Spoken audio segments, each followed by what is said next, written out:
essa trama toda, né, que se tornou o resgate dos brasileiros em Gaza, Rovai.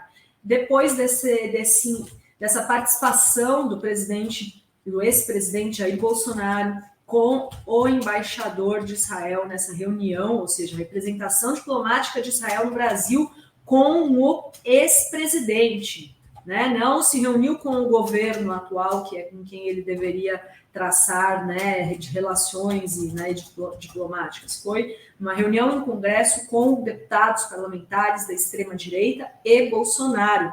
A Gleisi Hoffmann, presidenta do Partido dos Trabalhadores, deputada federal, soltou também uma nota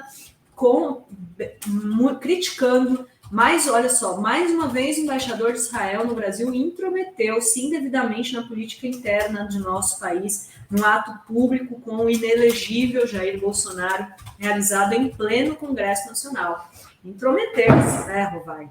Onde já se viu, em meio a essa operação toda do governo brasileiro, né, no dia seguinte de buscas da Polícia Federal, que super estranha, com buscas de pessoas ligadas ao Hezbollah. Então, aí, o item 1 da nota da Gleisi.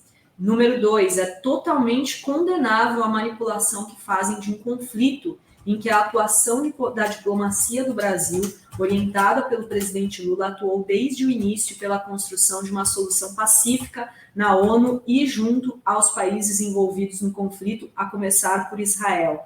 É verdade, né? O Brasil tem tido uma postura de condenou o ataque do Hamas, está pedindo cessar-fogo, está pedindo o fim, né, que as crianças e civis, a nota do Lula, né, parem, simplesmente tem tido uma postura firme de cobrar a paz. 3, a aliança espúria entre Bolsonaro e o embaixador de Israel é mais repugnante ainda, porque envolve a segurança e a vida de cidadãos brasileiros mantidos sob cerco e ameaça no massacre militar na região da faixa de Gaza.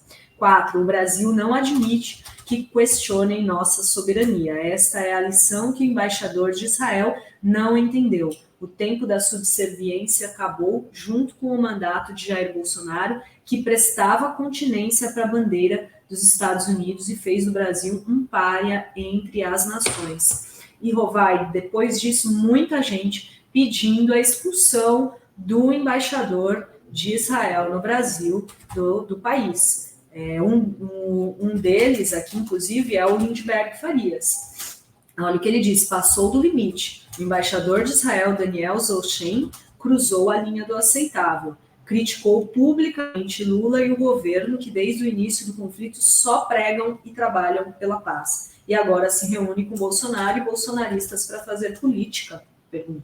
Devia estar seriamente empenhado em retirar os brasileiros da região, isso sim, basta que o Itamaraty avalie e requisite sua expulsão do país. Então, já estão aí, né, já há uma cobrança, né, Rovai, além de muita cobrança para que o Brasil acompanhe outros países da América Latina, como Chile, Bolívia, e rompa relações diplomáticas com Israel, ou seja, traga o embaixador do Brasil de Israel de volta, mas agora que o embaixador de Israel seja também expulso do Brasil por conta dessa questão de fazer uma reunião com o Bolsonaro em meio a toda a negociação para trazer os brasileiros de volta para o Brasil.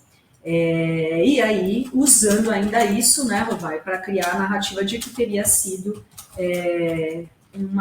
o Bolsonaro teria atuado nessa negociação do retorno dos brasileiros. Na internet a gente já vê memes, obrigado Bolsonaro, etc. Então, a Gleisi mesmo postou hoje, o presidente Lula, com a diplomacia brasileira, atuaram bravamente para o resgate dos brasileiros de Israel e da faixa de Gaza. Hoje, o governo israelense assegurou ao Itamaraty que as famílias que faltam poderão estar na lista dessa sexta-feira. Como não poderia deixar de ser, o bolsonarismo está aproveitando a guerra para espalhar fake news de que o inelegível que conseguiu só porque teve aquele encontro absurdo e oportunista de ontem. Essa gente não presta. E estão ainda, né, querendo usar uma estratégia, né, Rovai, de, olha aí, agora vai, né, depois... Agora vai, Driga Lourenço! E, Rovai, olha só, hoje já a gente tem aí a informação, a aeronave presidencial que seguiu para o Egito em 30 de outubro, você vê, 30 de outubro, né, já 10 dias, o governo brasileiro mandou essa aeronave para o Egito com uma tonelada e meia de alimentos para a população da faixa de Gaza, inclusive com doação do MST. E segue aguardando os brasileiros que se encontram em Gaza para serem repatriados. A diplomacia brasileira segue trabalhando dia e noite para garantir o resgate dos brasileiros na região. E a diplomacia brasileira, Rovai, rapidamente, logo no início do conflito, trouxe todos os brasileiros que estavam em Israel, lembra? Teve até uma que agradeceu o prefeito de Sorocaba. Chegou para o Brasil com o avião da FAB, mas agradeceu o prefeito de Sorocaba. Então, é isso, Rovai. E ontem o Itamaraty disse que seria hoje, então vamos acompanhar, estamos acompanhando aqui se realmente vão conseguir passar pela fronteira. A última informação que eu li agora é que foi fechada por um impasse, então tá difícil esse grupo ser resgatado, né, Rovai? O grupo de brasileiros já estavam no posto fronteiriço de Rafah desde as 7 da manhã de hoje, na hora local lá de Gaza, né, 2 horas no horário de Brasília.